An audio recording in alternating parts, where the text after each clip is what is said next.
Good morning students. Today we'll start with standard 3 EVS. Okay. You all have to take your textbooks out, and we have finished with the first 5 lessons. Today we'll start with lesson number 6. Okay. On page number 33, getting to know the place we live in. Okay. You have to take your textbook out, and you have to also pay attention as I read. Okay. Now we'll start with this lesson. See, at the first there is a word puzzle given to you. In that you have to find different names of places. Okay. You have to mark them in that word puzzle, and just next to that you have to write down which all places names you have marked in it. Okay. I'll start reading the lesson. How does a town form? There's a question asked in the starting that how does a town form? In very olden times, before man began farming, he lived in a nomadic life.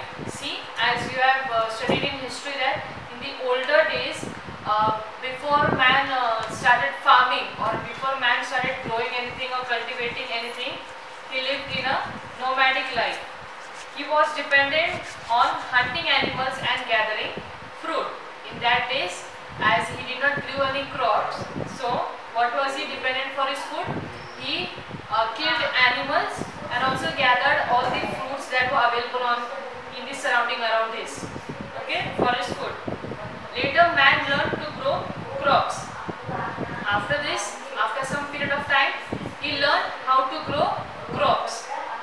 He began to settle where he found suitable land and water. And in this period, what did man used to do? He did not settle in one place. He used to move from one place to another after a certain period of time. And wherever he found water and land very good for him to stay, where he can easily get food around him, water around him, he used to stay there for a very long time. After that, people began to build houses in such places and settled there. Whenever they used to find a piece of land where there was water and food easily available, what do they used to do? They used to build their houses there and they used to stay there. They began to help each other in farming. They also began to help each other in farming. Their houses were close by. Thus, settlements were formed. The settlements began to grow bigger. Many settlements merged together to form villages. People felt safer living in these settlements. What is being said here now there? See, one family came migrating and they settled in this place. Okay. After they started staying there, they built their houses and they started cultivating. Some more people from other areas, they also came and started settling there. Okay. So first there was one house, then 2, then 3, then 4. Then what happened? This formed a town, correct? This formed a town. People also helped each other to cultivate more crops, and also what did they do? They felt safe living in each of them, in living between all of them. As farming developed, people had to do different kinds of work. One person could not do all of them.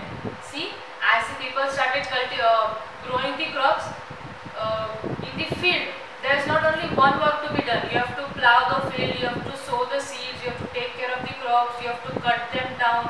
There are so many works. So what happened that one person or one man, he was not able to do all the farm work. So the farm work was divided in all of the people. For example, making wooden implements, repairing them, weaving cloth, making jewelry, and making clay pots.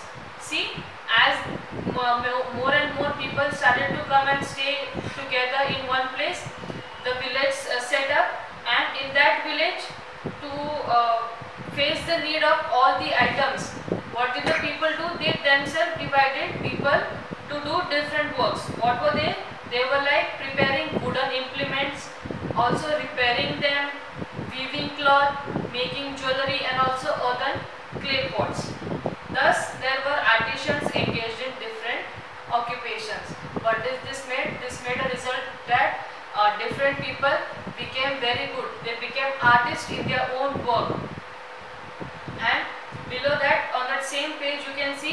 some implements that were used for farming. Okay. Now we'll see the next page, page number 34. See, now here also there's again a question asked, which historical buildings or monuments etc. are seen in your area? You have seen many more buildings, many monuments or some objects also in your areas, okay? We'll see some of them in this paragraph now. A village, town or city has buildings such as temples, caves, mosques, churches, memorials, forts, museums, etc. What is being said that a particular city or village has these many things. A place becomes known by these buildings. By these buildings only a particular city or a place is very well known. They tell us about the richness of the place. They help us to understand our history. Due to these places, what has happened that the richness of that city increases, and it also helps us to understand our history more better. These buildings are our treasures. These buildings are very, they are priceless for us. They have no price. They must be protected. To protect them, it is our responsibility. It is our responsibility, each one of us, to take care of these monuments. A place may also become famous because of its religious place, fair or fort. For example, Raigad district is known for the Raigad fort, correct? See the picture of Raigad fort is given on you, page number 34. Okay? And now, in the next paragraph, do you know, there is some information given about how some places got their name, so we will just read it out. While returning from Surat, Chhatrapati Shivaji Maharaj stopped near Talegaon, that is Dindori, in the Nashik district. He set up his army camp or Tal there, giving the place name Talegaon. See, what is being said that Chhatrapati Shivaji Maharaj, he stopped near Talegaon in Nashik district and he set up his camp or Tal there, and that gave the name to the place as Talegaon. Damangaon Park in Ahmednagar district was so named because formerly there was an abundance of Daman trees there. Now, Damangaon Park in Ahmednagar district. Why is this name given to this place? Because there was abundantly, means in many large quantity, in much quantity there was Daman trees seen there. So that name became to it. There is a village also called as Ashti Dhodar Zodiachi in Patur Taluka of Jalna district. 5 Dhodar Jodis of excellent qualities were made there. This gave the village its name. Okay. Next, page number 35. Shivram Hari Rajguru was an important revolutionary in the Indian struggle of freedom. He was one of the 3 famous revolutionaries, that is Bhagat Singh, Rajguru and also Sukhdev. Rajguru was born in Khed in Pune district. After elementary education, he moved to Amravati. There, at the Hanuman Vyayam Shala, he took up the cause of patriotism. At 15 years of age, he went to Banaras to study Sanskrit. He also knew many languages. Which were these? They were like Marathi, Sanskrit, Hindi, Urdu and English. Bhagat Singh and Sukhdev were close friends. Later he took part in the revolutionary activities and became a martyr for the country. In his memory, Khed, that was his birthplace, it was renamed as Rajguru Nagar. Okay.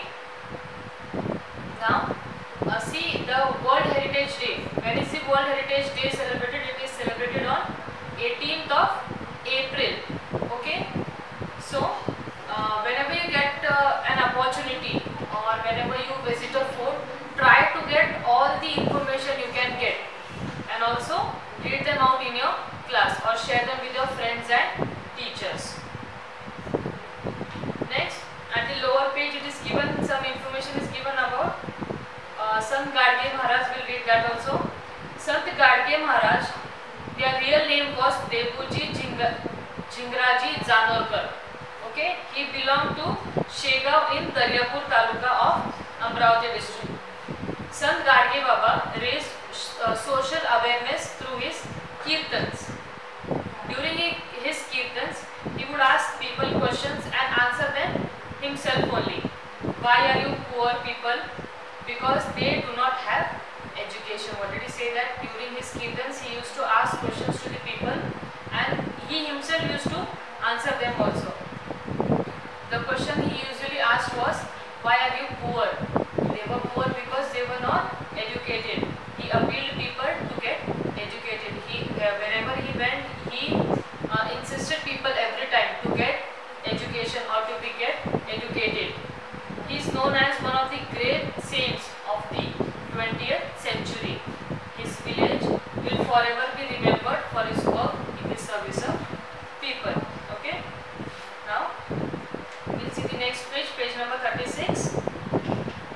See on the top of the page you can see a weekly market, a picture of weekly market is given, and also means of transport, bus, tractor and also bullock cart. There are three means of transport shown to you. Now next, people in villages are dependent on the weekly markets for their daily needs. See what the people in the villages are, they are dependent on the weekly markets that are set up. These markets sell all the essential items. In these markets, people get all the items that they need for their daily use. From that, mainly it is the food grains, the vegetables, the farming implements, and the clothes also, and many more. The market is also the place where people can meet one another and inquire about each other's well-being. See, while going to the market, what used to happen that we, in our daily work, we do not get time to go to each other's place. So, market was a place where they used to meet each other, and there only they used to ask each other for their well-being. Okay. Now, on page number 37, we have finished with the lesson. We'll just go to the important points that we have seen in this lesson. The first one is that many settlements merged together and formed a village. As I have told you that, see, when the people in the olden days, they used to migrate for land and food. As one settled in one place, the rest people who were migrating, they also used to come and settle just next to them, and this formed a village. As farming developed, people had to do different kinds of work. As people started to grow in a village, farming also developed, so each and every kind of people was distributed different works. Some places become known for their historical buildings. In any area, if there are any historical buildings, then that place becomes famous and the name is also given to it. The name is also given to it on that historical building only. A place gets its renown from its people and its important deeds. Essential items are available in the market. Okay, we have finished with the lesson, and the question answers that are given to you on page number 37. Only these are the questions. It will be given to you in the end of this video. You have to complete your notebook